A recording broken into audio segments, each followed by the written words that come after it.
मैं प्रकाश आपका स्वागत करते हैं आपके अपने करंट हेवन के यूट्यूब चैनल पर। दोस्तों, आज है 24 मई 2021 से जितने भी इम्पोर्टेंट क्वेश्चन बनेंगे आपको सारे यहाँ पे देखने को मिलेंगे और प्लस स्टैटिक जीके और फैक्ट दोस्तों रिलेटेड। दोस्तों, लास्ट में एक ऐसा टॉपिक लिया जाता है, ऐसे क्वेश्चन लिए जाते हैं जो आपके सारे एग्जाम्स के लिए बिल्कुल भी महत्वपूर्ण होने वाले हैं, चाहे आप जिस भी एग्जाम का प्रिपरेशन करते हो।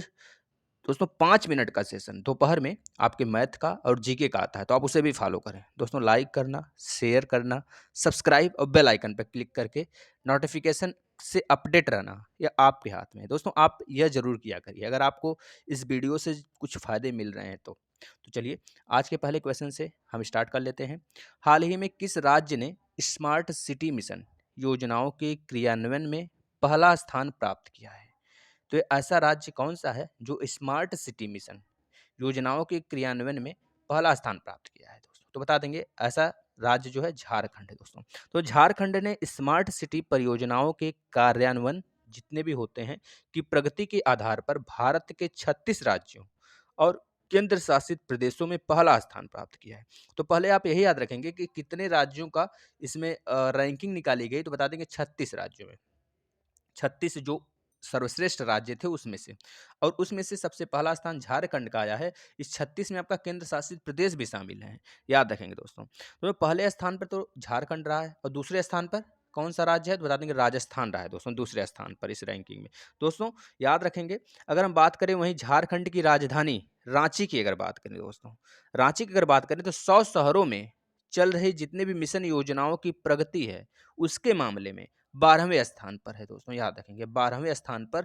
जितने भी 100 शहरों का हम लोग गठन किए हैं उसमें से चयन किए हैं उसमें से 12वें स्थान पर है झारखंड का कैपिटल रांची, याद रखेंगे दोस्तों।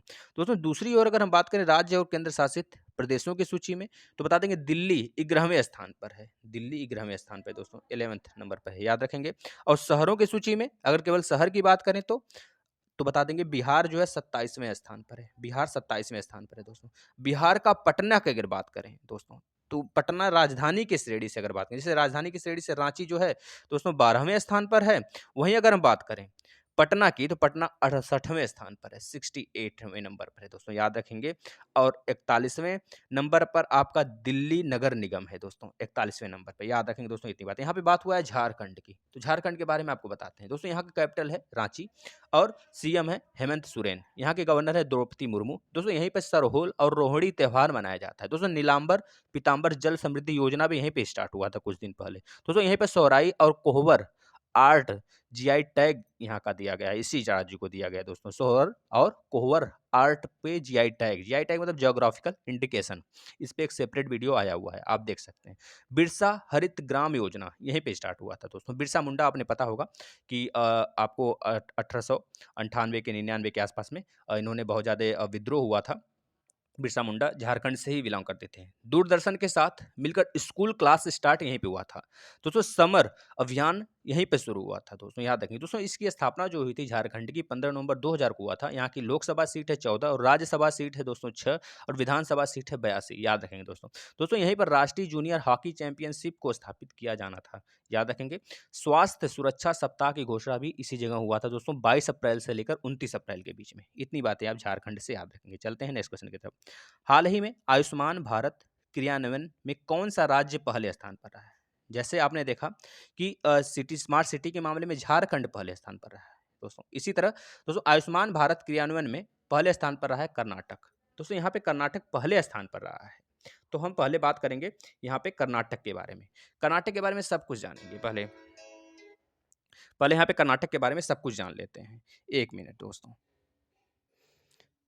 कर्नाटक का कैपिटल बेंगलुरु है, याद रखेंगे। यहाँ के जो सीएम है बीएस येदियुरप्पा हैं, गवर्नर वजुभाई वाला हैं दोस्तों। यहीं पे नेकारा या फिर नेकरा सम्मान योजना यहाँ पे शुरू हुआ था, शुभारंभ हुआ था। अप्त राइट या फिर अप्त मित्रा ऐप और मेघ संदेश ऐप यहीं पे लॉन्च हुआ था। कोरोना वॉच एप्लीकेशन यहीं पे लॉन्च हुआ था। अलमाटी बांध कृष्णा नदी पर स्थित दोस्तों, जो कि कर्नाटक में ही स्थित है। और एक कृष्ण सागर बांध है दोस्तों, ये भी कावेरी नदी पर स्थित है। याद रखेंगे, अभी कर्नाटक में ही है दोस्तों। बांदीपुर, आंसी, नगरहोल, बनरघट्टा, सुंदर खुदेरमुख नेशनल पार्क यहीं पर स्थित है दोस्तों। दोस्तों यहीं पर स्किल कनेक्ट फोरम भी शुरू हुआ था दोस्तों। यहाँ पर दोस्तों अभी हाल ही में फूल प्रसंस्करण केंद्र भी स्थापना हुआ था। ढोलू कुनीता डांस एक मनाया जाता है और एक यक्षगण डांस होता है दोस्तों, दोनों कर्नाटक का ही फेमस डांस है।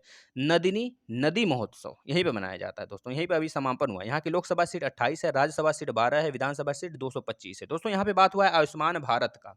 तो आयुष्मान भारत से हम यहाँ पे पता करते हैं दोस्तों, इसमें 95 नंबर का एक रेटिंग जारी होता है। 95 नंबर में से 90 नंबर कर्नाटक को मिला है दोस्तों। याद रखेंगे, 90 नंबर इसको मिला दोस्तों। इसमें ग्रामीण क्षेत्रों में जो व्यापक प्राथमिकता स्वास्थ्य देखभाल प्रदान करने के लिए आयुष्मान भारत कार्यक्रम होता है, उसमें जो अच्छा कार्य करता है, जो राज्य अच्छा कार्य करता है स्वास्थ्य को लेके, स्वास्थ्य कल्याण को लेके, उसको इसमें देखकर उसकी रैंकिंग जारी की जाती है। तो इस बार जो 2021 का है दोस्तों, इसमें पहले स्थान पर आया है कर्नाटक। याद रखेंगे दोस्तों, जो कि आपके लिए बिल्कुल महत्वपूर्ण रहने वाला है। चलिए नेक्स्ट क्वेश्चन की बात कर लेते हैं। हाल ही में किस राज्य ने अस्पताल के बेड की ऑनलाइन बुकिंग के लिए लॉन्च किया है दोस्तों अमृत वाहिनी एप्लीकेशन? तो बताएंगे अमृत वाहिनी एप्लीकेशन कौन सा राज्य ने शुरू किया है, लॉन्च किया है यानी। तो बता देंगे दोस्तों झारखंड। अभी झारखंड की बात ऊपर हमने किया पूरा जिक्र, तो यहाँ पे झारखंड के जिक्र अब हम नहीं करेंगे। अब आपको एक काम देते हैं दोस्तों, वीडियो पॉज करेंगे अभी का अभी और तुरंत झारखंड के बारे में सब कुछ लिख डालेंगे, जितना आपको पता है सब कुछ लिख डालेंगे दोस्तों। यहाँ पे बात करेंगे अमृत वाहिनी एप्लीकेशन के बारे में। अमृत वाहिनी एप्लीकेशन जो है दोस्तों, अमृत वाहिनी ऐप से राज्य सरकार को कोरोना वायरस से संक्रमित लोगों को बेहतर सुविधा मुहैया कराने के लिए यह लॉन्च किया गया है, कराया जा सकती है। हालांकि अमृत वाहिनी ऐप जो है या फिर वेबसाइट से कोई भी अस्पताल के बेड की उपलब्ध के बारे में सभी जानकारी प्राप्त कर सकता है, चाहे जो हो, ऑनलाइन बुकिंग के थ्रू दोस्तों। और यहाँ तक कि अपने लिए या किसी और के लिए ऑनलाइन बुक भी कर सकता है दोस्तों, है ना। यह बहुत अच्छी पहल है, ये आप देख सकते हैं। और वो भी 2 घंटे के अंदर आप पूरी जानकारी पा सकते हैं। Next question. हाल ही में भारतीय नौसेना का पहला विध्वंस जिसे 21 मई को सेवा मुक्त किया गया, उसका नाम क्या है दोस्तों, यह बता देंगे। अभी हाल ही में 21 मई को इसको सेवा मुक्त कर दिया गया, तो बताएंगे इसका नाम है दोस्तों आईएनएस राजपूत। क्या नाम है दोस्तों? आईएनएस राजपूत। दोस्तों यहाँ पर एडमिरल करमबीर सिंह जो आपके नौसेना के हेड हैं, उसके बारे में हमने कल जिक्र किया था। और यह भी बताया था आपको 4 दिसंबर को मनाया जाता है आपका नौसेना दिवस दोस्तों। यहाँ पे बात करें, अगर यह सेवा मुक्त हुआ है यानी कि इसको निकाल दिया गया है श्रेणी से, इसको एक तरह क्लोज कर दिया गया। कहाँ पे क्लोज किया गया है, कहाँ पे इसे रखा गया है, तो बता देंगे विशाखापत्तनम जो आपका आंध्र प्रदेश में दोस्तों पड़ता है। विशाखापत्तनम के नौसेना डॉकयार्ड में इसे बंद कर दिया गया है दोस्तों। याद रखेंगे दोस्तों, यह कब शामिल हुआ था भारत के आईएनएस में, तो बता देंगे दोस्तों यह शामिल हुआ था 4 मई 1980 को दोस्तों। दोस्तों एक और तथ्य बताते हैं दोस्तों, यह आपका आईएनएस राजपूत है, यह बहुत ज़्यादा कारनामे किया है भारत में, बहुत ज़्यादा। अगर देखा जाए तो बहुत ज़्यादा ऑपरेशन अपने हाथ में लिया था दोस्तों। इसके जो कमांडिंग ऑफिसर थे, उनका नाम है कैप्टन गुलाब मोहनलाल हीरानंदानी। याद रखेंगे, कैप्टन गुलाब मोहनलाल हीरानंदानी इसके कैप्टन यानी कि इसके जो कमांडिंग ऑफिसर थे, उनका नाम है दोस्तों। अगर बात करें इन्होंने ये जो आईएनएस है आपका राजपूत, ये कितने ऑपरेशन डील किया है, तो बता देंगे ऑपरेशन अमन, ऑपरेशन पवन, ऑपरेशन कैक्टस, बहुत सारे ऑपरेशन हैं। आपको इसके बारे में और कभी हम जिक्र करेंगे, लेकिन आप नोट्स बनाते चले दोस्तों, है ना। Next question. हाल ही में केरल के दूसरी बार मुख्यमंत्री के रूप में किसने शपथ लिया है दोस्तों, तो बता देंगे ऐसा करने वाले पिनराई विजयन ने दोस्तों। आपको पता है ये दूसरी बार शपथ लिए हैं। कोविड-19 के माहौल को देखते हुए इन्होंने शपथ लिया दोस्तों। एक बात बताते हैं आपको, पहले ये बताते हैं किस पार्टी से हैं, तो बता देंगे ये वाम लोकतांत्रिक मोर्चा पार्टी से बिलोंग करते हैं, यानी कि एलडीएफ से बिलोंग करते हैं दोस्तों। केरल, पुदुचेरी, असम, पश्चिम बंगाल और तमिलनाडु में अभी आपको पता है 5 मतलब 4 राज्य और एक केंद्र शासित प्रदेश पुदुचेरी में चुना हुआ था, यह भी आप याद रखेंगे दोस्तों। 140 सीटों में से 140 विधानसभा की सीटों में से इन्होंने, जो पिनराई विजयन की जो पार्टी है दोस्तों एलडीएफ, उन्होंने 99 सीट अपने नाम किया है, मतलब अपनी तरफ किया है दोस्तों। अगर आपको बताएं, जो आपके राज्यों के जो सीएम होते हैं, उनको शपथ कौन दिलाता है, तो बता देंगे वहाँ के गवर्नर दिलाते हैं। याद रखेंगे, वहाँ के गवर्नर दिलाते हैं। लेकिन अगर केंद्र शासित प्रदेश की बात करें, जैसे दिल्ली है, दिल्ली के जो केजरीवाल जी हैं सीएम, उनको शपथ कौन दिलाया होगा? तो बता देंगे वहाँ के उप गवर्नर अनिल बैजल। लेकिन अगर उप गवर्नर ना होते तब कौन दिलाता? तो बोलते राष्ट्रपति दिलाते दोस्तों।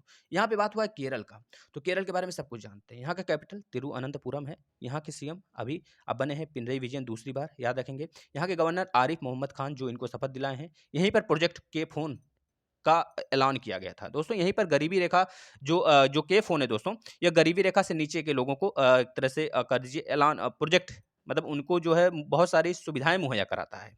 यही जो प्रोजेक्ट के फ़ोन के थ्रू, याद रखेंगे। यहीं पर लॉन्च हुआ था तिरंगा पहल, दोस्तों याद रखेंगे।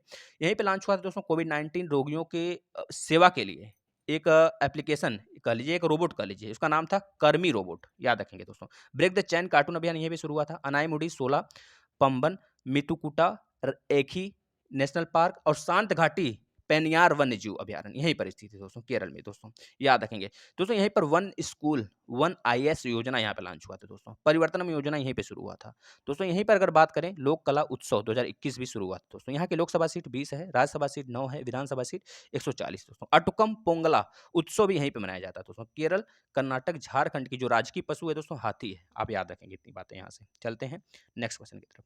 हाल ही में भारत के यूनेस्को विश्व धरोहर स्थलों की अस्थायी सूची में कितने स्थल और शामिल हुए हैं? दोस्तों हम इसके बारे में एक सेपरेट वीडियो लाएंगे, आप बिल्कुल ना घबराएं।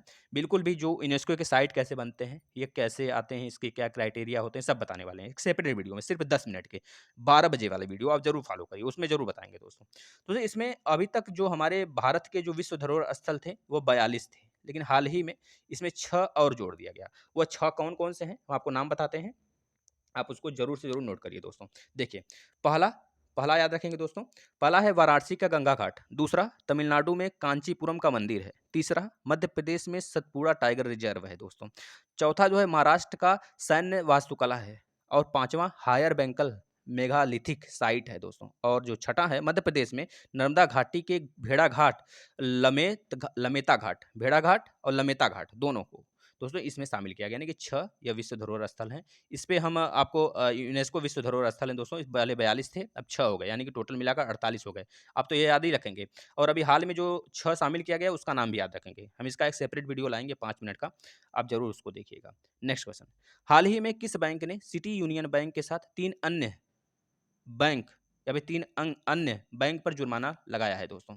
तो बता देंगे वह कौन सा बैंक है जो जुर्माना लगाया है, तो बता देंगे आरबीआई लगाएगा। और कौन लगाएगा? आरबीआई।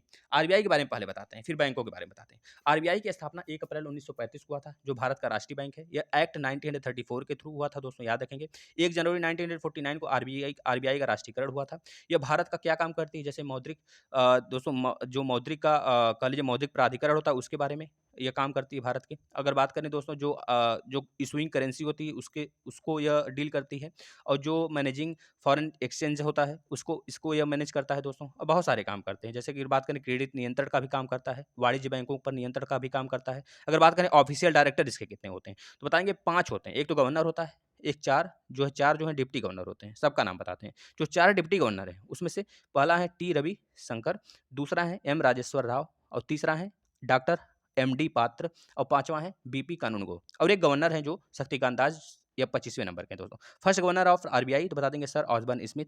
पहले भारतीय गवर्नर ऑफ आरबीआई तो बता देंगे दोस्तों सीडी देशमुख। अगर बात करें ऐसे पीएम जो पहली बार आरबीआई गवर्नर बने हैं तो बता देंगे मनमोहन सिंह जी। अगर बात करें आरबीआई का पहला हेडक्वार्टर कहाँ था तो बताएंगे कोलकाता, लेकिन 1937 से मुंबई है, अभी तक मुंबई है दोस्तों। आरबीआई के लोगों का नाम बता देंगे, उसमें क्या कौन कौन सा लोगो है तो बता देंगे एक ताड़ का वृक्ष है, और एक दोस्तों रॉयल बंगाल टाइगर है दोस्तों। हिल्टन यंग कमीशन के थ्रू इस सिफारिश पर कह लीजिए इसका गठन हुआ था आरबीआई का। दोस्तों आरबीआई के जो गवर्नर होते हैं उसका कार्यकाल 3 साल का होता है। आरबीआई के गवर्नर की जो नियुक्त कराते हैं वित्त मंत्री पीएम की सलाह पर करते हैं। आरबीआई के गवर्नर की सैलरी 2.5 लाख रुपए होती है दोस्तों। इतनी बातें आप यहाँ से याद रखेंगे। चलते हैं नेक्स्ट क्वेश्चन की तरफ। हाल ही में अंतर्राष्ट्रीय जैव विविधता दिवस कब मनाया गया दोस्तों? ये तो सिंपल सा है, आप बता सकते हैं 22 मई को मनाया गया, लेकिन इसमें 4 डेट हम आपको और बताएंगे। ये 4 तो रहेंगे, और एक पांचवा एक और बताएंगे। ये जो पर्यावरण से डेट रिलेटेड होते हैं बहुत महत्वपूर्ण होते हैं दोस्तों। जैसे 22 मार्च है, 22 मार्च को जल दिवस मनाया जाता है, 22 अप्रैल को पृथ्वी दिवस मनाया जाता है, 22 मई को तो जैव विविधता दिवस मनाया ही जाता है, और 5 जून को क्या मनाया जाता है? 5 जून को मनाया जाता है पर्यावरण दिवस। एक होता है 16 सितंबर, 16 सितंबर को मनाया जाता है ओजोन दिवस दोस्तों, याद रखेंगे। दोस्तों इस बार का जो जैव विविधता का थीम है क्या है तो बता देंगे इस समाधान का हिस्सा है। क्या बता देंगे दोस्तों? इस समाधान का हिस्सा है, या फिर इस कहिए या फिर हम कहिए, हम ही सही रहेगा। हम समाधान का हिस्सा हैं। इस बार का जो 2021 के जैव विविधता का थीम है वो क्या है? हम समाधान का हिस्सा हैं, यानी कि we were part of the solution. दोस्तों चलते हैं नेक्स्ट क्वेश्चन की तरफ। अभी हाल ही में किस कंपनी ने लॉन्च किया है ed tech platform hero wired, है ना, वायर्ड, हीरो वायर्ड? तो बता देंगे दोस्तों, ये लॉन्च करने वाला था, उसी के नाम से है हीरो ग्रुप। हीरो ग्रुप ने लॉन्च किया दोस्तों। अच्छा, हीरो ग्रुप की बात हुआ तो हीरो ग्रुप के जो सीएमडी हैं, यानी कि chief managing director Pankaj M Manjula, क्या है कौन है? पंकज एम मंजुला। हीरो समूह का हेडक्वार्टर कहाँ पर है? बता देंगे नई दिल्ली में। दोस्तों चलते हैं अपने कल के क्वेश्चन की तरफ। दोस्तों आपने बहुत अच्छे तरीके से दिया दोस्तों, ज़्यादा से ज़्यादा शेयर करिए दोस्तों। आपसे रिक्वेस्ट है कि आप फैमिली को अपने बड़ा करें दोस्तों, बहुत आनंद आएगा, आपको भी बहुत मजा आएगा जब आप कमेंट में बहुत सारे क्वेश्चन देखेंगे। आप खुद करते हैं, बहुत सारे अगर बच्चे करेंगे तो आप उनसे भी कुछ सीखेंगे। दोस्तों आपसे एक हम्बल रिक्वेस्ट है कि आप ज़्यादा से ज़्यादा शेयर करें, ज़्यादा से ज़्यादा लोगों को सब्सक्राइब करवाएं पढ़ने वाले बच्चों को, जिससे आपको भी फायदा होगा। दोस्तों इसका राइट आंसर आपने सही दिया था, श्रीलंका। दोस्तों जैसे बहुत सारे बच्चे, जैसे सुधीर जी हो गए और रोहित जी हो गए, नेहा जी हो गई, बहुत सारे बच्चे हैं, राठौर जी हो गई, मतलब बहुत सारे बच्चे हैं जो डेली देखते हैं, उनसे रिक्वेस्ट है कम से कम वो शेयर किया करें। दोस्तों आज का क्वेश्चन आप दे, हाल ही में जगन्नाथ पहाड़िया का निधन हो गया, यह कौन थे? तो बता देंगे दोस्तों, आप इसका राइट आंसर जरूर बताएंगे। दोस्तों आज का जो इंपॉर्टेंट क्वेश्चन है, जो आपके सारे एग्जाम्स के लिए महत्वपूर्ण है, भारत के जो प्रमुख नदियां हैं उसके प्राचीन नाम। जैसे सिंधु नदी को सिंध बोलते थे, परुशड़ी को रावी बोलते थे, सतुद्री को सतलज बोलते थे, विपाशा को व्यास बोलते थे, कुब्रू को कुर्रम बोलते थे, कुभा को काबुल बोलते थे, वितस्ता को झेलम बोलते थे दोस्तों, आस्किनी चुनाव, सदानीरा गंडक को बोलते थे, और दोस्तों गोमती गोमल को बोलते थे, सुवास्तु स्वास्थ्य, सुसोमा नदी को सोहन बोलते थे, मरुद्वृद्ध को मरु वर्मन बोलते थे दोस्तों, और घग्गर नदी को क्या बोलते थे? दृष्टद्वती। दोस्तों यह इधर आपका देख रहे हैं, इधर आपका नाम है, इधर आपका पुराना नेम है, हम बता देते हैं एक बार आपको। इधर आपका पुराना नेम है और इधर आपका नए नदी का नेम है ना, तो इस तरह आप याद कर सकते हैं दोस्तों इसको। दोस्तों अगर आपको वीडियो अच्छी लगी तो आप जरूर बताइए कमेंट बॉक्स में, और ज़्यादा से ज़्यादा शेयर करिए दोस्तों, जिससे कि आपके और मित्र जुड़ सकें, आपको खुद अच्छा लगेगा जब आपकी फैमिली बड़ी होगी। दोस्तों दोस्तों रोज 5 मिनट का जो सेशन आता है 12 बजे, आप देखा करिए, आपको वहाँ से भी कुछ सीखने को मिलेगा दोस्तों। धन्यवाद मित्रों।